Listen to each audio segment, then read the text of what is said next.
പറയുന്നത് ദേശീയ ഗീതമായിട്ട് അംഗീകരിച്ചിട്ടുള്ളതാണ് ബങ്കിം ചന്ദ്ര ചാറ്റർജി എഴുതിയിട്ടുള്ള വന്ദേ മാതരം. ഈ വന്ദേ മാതരമാണ് പാടുന്നത്. ഈ ഒരു രാജ്യത്ത് നമ്മൾ താമസിക്കുകയാണ്. ആ രാജ്യത്തിന്റെ ദേശീയ ഗീതമായി കരുതുന്ന ഒരു ഗീതത്തിന്റെ പകുതി ഭാഗങ്ങൾ വെട്ടിമാറ്റുന്നു ചിലർക്ക് വേണ്ടിയിട്ട്.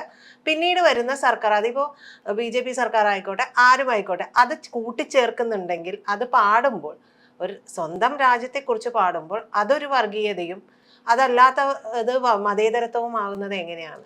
പറഞ്ഞുതരാം, കൃത്യമായിട്ട് ഇതിന് ഉത്തരവുണ്ട്. ഇപ്പൊ തന്നെ താങ്കൾ പറഞ്ഞതിൽ പോലും ഒരു ദുസ്സൂചനയുണ്ട്. ആ ദുസ്സൂചന എന്താന്ന് വെച്ചിട്ടുണ്ടെങ്കിൽ ഇത് വേറെ ആരുടെയൊക്കെയോ താല്പര്യം മൂലം അങ്ങോട്ട് വെട്ടിമാറ്റി എന്നുള്ളതാണ്. നേരത്തെ ഇന്ത്യ സ്വാതന്ത്ര്യം പ്രാപിക്കുന്നതിന് മുമ്പ് തന്നെ ഇത് യഥാർത്ഥത്തിൽ ഇതിനെ എതിർത്തിട്ടുള്ളത് മുസ്ലിം ലീഗും മുഹമ്മദ് അലി ജിന്നയും ഒക്കെയാണ്. അത് യാഥാർത്ഥ്യമാണ്. അവരൊരു കൺസേൺ പറഞ്ഞതിന് ശേഷം, അവര് പാകിസ്ഥാനുമായി പോയതിന് ശേഷം പോലും ഇന്ത്യയിൽ ഇത് പാടണ്ട എന്ന് തീരുമാനിച്ചത് ഇവരുടെ ആരുടെയെങ്കിലും എതിർപ്പ് കൊണ്ടല്ല.